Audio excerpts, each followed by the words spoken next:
اعوذ باللہ من الشیطان الرجیم بسم اللہ الرحمن الرحیم السلام علیکم guys welcome to my YouTube channel engineer Muhammad Ali Mirza sahib کے ایک بیان کے ساتھ پھر آپ لوگوں کی خدمت میں حاضر ہوا ہوں۔ ویڈیو بہت ہی انٹرسٹنگ ہونے والا ہے، اور ویڈیو کو آپ اچھی طرح سمجھنا چاہتے ہیں تو ویڈیو کی شروع سے لے کر آخر تک ضرور دیکھے گا تاکہ آپ لوگ کو سمجھ میں آ جائے کہ ویڈیو میں کیا کہنا چاہتا ہے، انجینئر صاحب کیا کہنا چاہتا ہے۔ کوئی بھی کام اگر ہم کرتے ہیں، آپ لوگ ہم سب کرتے ہیں، وہ کام کو ادھورا مت چھوڑے، وہ کام کو سکپ بھی مت کرے تاکہ وہ کام جو نا کمپلیٹلی اختتام پذیر نہیں ہوگی، کام ادھورا رہ جائے گا۔ بالکل اسی طرح جو نا ویڈیو کی شروع سے لے کر آخر تک آپ لوگ ضرور دیکھے گا تاکہ آپ لوگوں کو سمجھ آ جائے کہ ویڈیو میں کیا کہنا چاہتے ہیں۔ میں ہمیشہ ہی سے ایک بات کہتے ہوئے آتا ہوں، اسلام کے بارے میں سننے کی کوشش کرو، اسلام کے بارے میں دیکھنے کی کوشش کرو، قرآن کے بارے میں دیکھنے کی کوشش کرو، سننے کی کوشش کرو، حدیث کے بارے میں بھی، تاکہ یہی ہمارا ایک ذریعہ نجات ہو جائے۔ باقی جو نا دنیا کے کاموں میں تو ہم دن بھر لگے رہتے ہیں، ہمیں ٹائم ہی نہیں ہوتے ہیں کہ نماز پڑھیں، ہمیں ٹائم ہی نہیں ہوتے ہیں کہ بلائی کا کام کریں، ہمیں ٹائم ہی نہیں ہوتے ہیں کہ حدیث سنیں، قرآن کی تلاوت کریں۔ باقی ہمیں ٹائم تو بہت بے تحاشا ٹائم ہوتے ہیں جو نا یوٹیوب پر مختلف فحاشی فلم ویڈیو دیکھنے کی، اچھا انڈین مووی دیکھنے کی، ہالی ووڈ کی فلمیں دیکھنے کے لیے۔ باقی جو نا ہمیں ٹائم نہیں ہوتے ہیں اسلام کو سننے کی۔ خدا را اسلام کو سننے کی کوشش کرو، اسلام کو اسلام پر عمل کرنے کی کوشش کرے تاکہ ہمیں ایک نجات ملے۔ شیطان خود نہیں چاہتے کہ بنی انسان کامیاب ہو جائے، ایک نجات مل جائے، اس لیے وہ ہمیں کسی نہ کسی کام میں جو اللہ خوش نہیں ہوتے، قرآن خوش نہیں ہوتے ہیں، ہماری شریعت خوش نہیں، تو وہ کاموں میں ہمیں لگے رکھتا ہے۔ تو مزید ہم ٹائم ویسٹ کے بغیر ہم ویڈیو کی طرف جاتے ہیں۔ ویڈیو کو شروع سے لے کر آخر تک آپ لوگ ضرور دیکھے گا۔ کیا دین کے ہر مسئلے پر دلیل ضروری ہے؟ جی، جو ظاہر ہے جو مسائل شروع سے چل رہے ہیں ان میں دلائل تو ضروری ہے، دلیل کے بغیر تو نہیں آپ نے کسی چیز کو لے کے چلنا۔ ظاہر ہے کہ دنیا میں آپ اس لیے تو نہیں آئے کہ کھائے پیے اور اولاد پیدا ہو، اس کو پالیں اور دنیا سے چلے جائیں، دلیل تو لینی ہے، دلیل کے بغیر تو نہیں چلنا۔ ورنہ تو اگر آپ کی محلے کی مسجد بریلویوں کی ہے تو آپ مرتے دم تک بریلوی رہیں گے، اگر دیوبندی کی ہے تو دیوبندی رہیں گے، اہل حدیث کی ہے تو اہل حدیث رہیں گے، اور خدا نہ خاصا اگر قادیانیوں کے گھر پیدا ہوئے ہیں تو قادیانی مر جائیں گے۔ دلیل تو ضروری ہے۔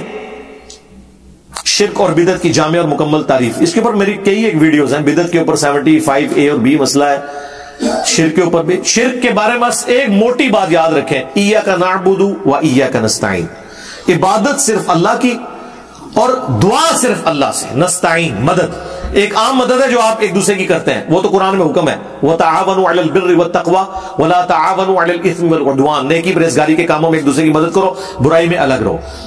مثلا میں ان کو مجھے پانی پلا دیں، ٹھیک ہے، یہ بغداد شریف میں، ادھر بھی قبر شریف میں، اور میں کو پانی پلا دیں، ٹائم قیامت تک جے کوئی نیچے پلانٹ لگا کے شرک ہو جائے گا، غائب میں مدد ہوگی۔ کہتے ہیں قرآن میں یہ تو لکھا ہے کہ اللہ ہی سے مانگتے ہیں، یہ کہاں لکھا ہوا ہے کہ اور کسی سے نہیں مانگتے؟ ہائے ہائے صدقے کا ماں، کتھے جا کے تم شیطان نے سٹیا یار، کتھے دماغ گیا تھوڑا؟ رکو ذرا، صبر کرو، جواب دیتے ہیں، لکھے ہوا ہے ابھی سرکار۔ ہاں جی، سورۃ النمل کی آیت نمبر 62۔ اگلے دن ہماری لائف سٹوری میں ایک بھائی آئے تھے، وہ کہہ رہے تھے کہ ہمارے شیعہ کے صبح و شام کے اذکار میں یہ آیت ہے، لیکن ہم نے کبھی اس کا ترجمہ نہیں پڑھا تھا، علی وہی نہ بتاتے تو ہم شرک میں ہی مار جاتے۔ صبح شام کے اذکار میں یہ آیت پڑھتے ہیں، اَمَّن يُجِيبُ الْمُضْطَرَّ إِذَا دَعَاهُ وَيَكْشِفُ السُّوءَ وَيَجْعَلُكُمْ خُلَفَاءَ الْأَرْضِ أَإِلَٰهٌ مَّعَ اللَّهِ قَلِيلًا مَّا تَذَكَّرُونَ، بھلا بتاؤ تو کون ہے جو مصیبت اور اضطراب میں گھرے ہوئے شخص کی فریاد کو سنتا ہے اور اس کی تکلیف دور کر دیتا ہے اور تمہیں زمین پہ اگلوں کا خلیفہ کرتا ہے. کیا اللہ کے ساتھ کوئی اور الہ بھی ہے جس کی یہ کوالٹیز ہوں کہ وہ فریاد سن کے تو وہ پوری کر دے؟ بہت کم ہی نصیحت حاصل کرتے ہو. تو یہ اس میں اللہ نے کہا ہے کہ جو یہ عقیدہ رکھتا ہے نا کہ اللہ کے سوا کسی اور سے دعا کرے اور وہ حاجت روائی کر دیتا ہے. دعا کی بات کر رہا ہوں، اسباب کا تو حکم ہے. اور مفتی اکمل صاحب کہتے ہیں کہ امی سے روٹی نہ مانگے. دیکھو کس نے منع کیتا ہے؟ جی وہ شہید بھی زندہ ہے نا جی. جب ہم کہتے ہیں نا امی مر جائے تو روٹی تو نہیں کو مانگتا، وہ کہتے ہیں ٹھیک ہے جی اماں نے مر گئی، شہید تو زندہ ہے. قرآن میں ہے سرکار، قرآن میں یہ تو نہیں لکھا کہ شہید زندہ ہے، صرف لکھا ہے کہ تمہیں اس کی زندگی کا شعور نہیں ہے. تو جب شعور ہی نہیں، اگلا کام کیوں؟ وہ کہتے ہیں جی یہ آپ کو کہا گیا ہے کہ ان کو ڈنگروں کو شعور نہیں ہے، ہمیں تو شعور ہے کہ وہ زندہ ایسی منگنے ہیں. دیکھو کیسا شیطان انہوں نے پٹی پڑھا. لیکن سرکار شیطان دی تے اینڈ ہے نا، رحمان کو تو نہیں جیت سکتا. تو رحمان کے بندے تو ہیں نا جو آپ کو اس کا جواب دیں گے کہ اچھا اگر شہید زندہ ہے تو شہید جب مر جاتا ہے اس کی بیوہ نکاح کیوں کرتی ہے؟ آرام کاری کرتی ہے کیونکہ اس کا جنا تو زندہ ہے. زندہ جنا ہوئے جدا او دی زنانی اگر ویاہ کرے تو وہ کیا ہوندی ہے؟ نہیں نہیں نہیں او زندہ اور تے اے زندہ اور. ہاں آنا ادھر ہوں تو داڑھ تھلے. ہاں جعفر طیار شہید ہوئے غزوہ موتا میں، بخاری میں آتا ہے اللہ نے ان کو جنت میں 2 پر دے دیے کیونکہ ان کے 2 بازو کٹے تھے. جنہوں نے نجاشی کے دربار میں سورہ مریم پڑھی تھی، مولا علی کے بھائی تھے. ان کی بیوی تھی اسما بنت امیس. شہید ہو گئے، حضرت ابوبکر نے شادی کر لی ان سے، تو شہید ہوئے ہوئے تھے زندہ کی بیوی کے ساتھ. اور اس سے محمد بن ابی بکر پیدا ہوئے. ان کی عمر ہارڈلی ابھی 4-5 سال تھی. حضرت ابوبکر صدیق فوت ہو گئے. مولا علی نے شادی کر لی پھر اسما بنت امیس کے ساتھ، اور محمد بن ابی بکر کی ساری پرورش مولا علی نے کی. اور دوسرا بیٹا بھی ساتھ، اس کی بھی پرورش کی. عبداللہ بن جعفر کی پرورش نہیں کی، بیٹے بھی اپنی دے دی زینب. یہ 2 بڑے لاڈلے یعنی ستیلے بیٹے تھے اس اعتبار سے، لیکن مولا علی نے ان کی پرورش کی ہے، محمد بن ابی بکر اور عبداللہ بن جعفر رضی اللہ عنہما علیہم السلام. تو سرکار اس زمانے میں شہید نہیں تھا، زندہ ہوتا. کہانیاں نہیں سنو. تو یہ بدعت کی تعریف یہ ہے بخاری مسلم میں، من احدث فی امرنا ھذا فہو رد. جس نے ہمارے تعلیم کی ہوئی دین میں کسی چیز کو داخل کیا وہ مردود ہے. او جی یہ کیمرہ، لائٹنگ، قالین، اے سی، اے بدعت نہیں سرکار یہ بدعت نہیں ہے. یہ من احدث فی امرنا ھذا نہیں ہے. یہ بدعت تب بنے گے جب کوئی شخص کہے کہ جب تک قالین نیچے نہ ہو نماز ہی نہیں ہوتی، اور جب تک اے سی شریف سامنے نہ ہو نماز ہی نہیں ہوتی. یہ کوئی کہتا ہے وہ جی ہوائی جہاز پہ حج کے لیے جاتے ہیں تو اونٹوں پہ کیوں نہیں جاتے؟ سرکار کس نے کہا ہے کہ ہوائی جہاز پہ جانا حج کا رکن ہے؟ وہاں جا کے حج کی جو رسومات ہیں وہ تو اسی طریقے سے ہوتی ہیں.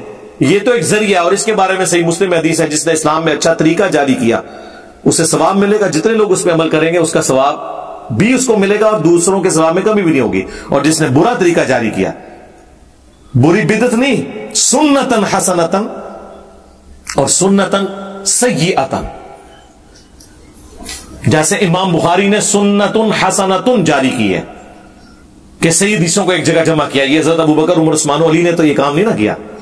اللہ نے ان کو سمجھایا کہ بھئی پہلے تو صحابہ تابعین تھے، وہ ڈائریکٹ سورس تھے. صحابہ کے استاد کون تھے؟ نبی صلی اللہ علیہ وسلم. تابعین کے استاد صحابہ کرام. لیکن جب زمانہ دور ہوا، امام بخاری کو اللہ نے یہ چیز سمجھائی کہ نہیں، صحیح احادیث کو جو نسل در نسل تواتر سے سنت ٹرانسفر ہو رہی ہے اس کا ریٹن ریکارڈ رکھ لیا جائے تاکہ لوگ اپنی مرضی کی سنتیں جاری نہ کریں. یہ اتنا بڑا احسان کیا کہ آج ہم ایک گو میں 1200 سال کی چھلانگ لگا لیتے ہیں، کیونکہ 1200 سال ہو گئے اس کتاب کو. ان 1200 سال میں کتنی بدعات آ چکی ہیں. ہم بخاری کھول کے آج سے 1200 سال پہلے جو دین تھا نا اس میں پہنچ جاتے ہیں کہ اس زمانے میں تو یہ حدیثیں چل رہی تھی، یہ دین اصل ہے. تو یہ احسان ہے نا. تو دین میں بدعت کوئی اگر جاری کرے، دین میں بدعت کیا ہے؟ یہ جو کچھ انہوں نے کیا ہوا ہے جو میں نے بتایا ہے، ہر چیز کے ساتھ کوئی نہ کوئی چیز جوڑ دی ہوئی ہے، تیجا، چالیسواں، درباروں کے اوپر ڈھول، مزارات بنانا، جلسے جلوس اس قسم کے کہ جن کو دین کے حصے کے طور پہ کریں۔ ویسے اگر درس قرآن ہو تو اس کی اصل تو موجود ہے، ہم بیان کرتے ہیں۔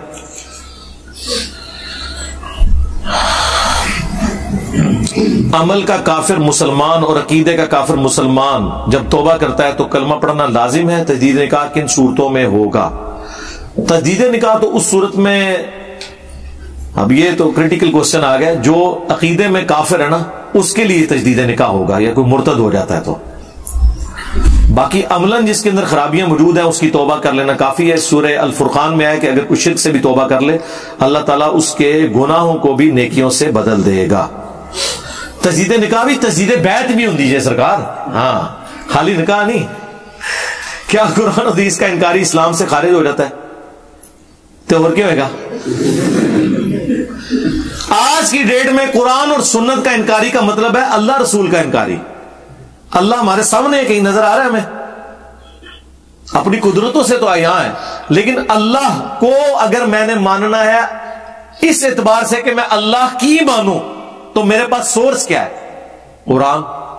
نبی صلی اللہ علیہ وآلہ وسلم کو ماننا ہے میں نے اس اعتبار سے کہ میں نبی کی بھی مانوں تو کیا ہے؟ سنت۔ جیسے وہ تبلیغی جماعت والے بھائیوں کو میں کہتا ہوں کہ آپ کا جملہ تو بڑا اچھا ہے، اللہ کے احکامات کو نبی صلی اللہ علیہ وآلہ وسلم کے طریقوں کے مطابق پورا کرنا ہے۔ آگے فضائل مال کھول کے پائے جاتے یہ وہی ہے، مکہ مدینہ سیدھا جا کے دیوبند جا کے سواریاں لا جانے میں۔ بھئی ابھی تو آپ کہتے ہیں اللہ کے احکامات کو نبی السلام کے طریقوں پہ، اللہ کے احکامات قرآن میں لکھے ہوئے ہیں، نبی السلام کے طریقے بخاری مسلم میں لکھے ہوئے ہیں، لیکن نہیں سر وہ نہیں بیان کر سکتے کیونکہ بابوں نے بیچ میں اتنی دین کی خدمت کر کے، ہاں جی کہتے ہیں نہیں فضائل اعمال جو ہے نا یہ قرآن و سنت کا نچوڑ ہے۔ میں کہتا نہیں، نچوڑ ہے، نچوڑ کے قرآن و سنت سائڈ پہ کاٹ دیتا ہے، خالی پھوک ہے۔ اور یہ ایسا نچوڑا ہے وہ جیسے گنے والے ایک دفعہ گنا گزارتے ہیں نا دوبارہ سے پھر گزارتے ہیں کدھر کو بچ رس رہ نہ جائے، اس طرح نچوڑا ہے انہوں نے قرآن حدیث کو بچوں کاٹ دیتا ہے۔ تو مجھے امید ہے گائز ویڈیو کو آپ لوگوں نے ضرور دیکھا ہوگا کیونکہ ویڈیو ہی بہت ہی انٹرسٹنگ تھا۔ اس سے پہلے میں نے ویڈیو کو دیکھا نہیں تھا، جب میں نے یوٹیوب پر اس کو دیکھا تو پھر میں نے اس کو لایا اور سائمین کے ساتھ دیکھنے کا بڑا آرزو ہوا، تو میں نے آپ لوگوں کے ساتھ ہی ویڈیو کو دیکھا۔ ویڈیو بہت ہی دلچسپ تھا کیونکہ یہ ویڈیو بھی سوالات اور جوابات پر منبی تھا۔ جو ہے نا ہمیں کوئی بھی مولانا ہو، خطیب ہو، وہ خطابات دیتے ہیں یا خطبہ دیتے ہیں یا تقاریر کرتے ہیں بہت زیادہ لمبا، تو ہمیں وہ سمجھ میں نہیں آتے ہیں، بلکہ ہمیں وہ چیز سمجھ میں آتے ہیں جو سوالات اور جوابات پر منبی ہو۔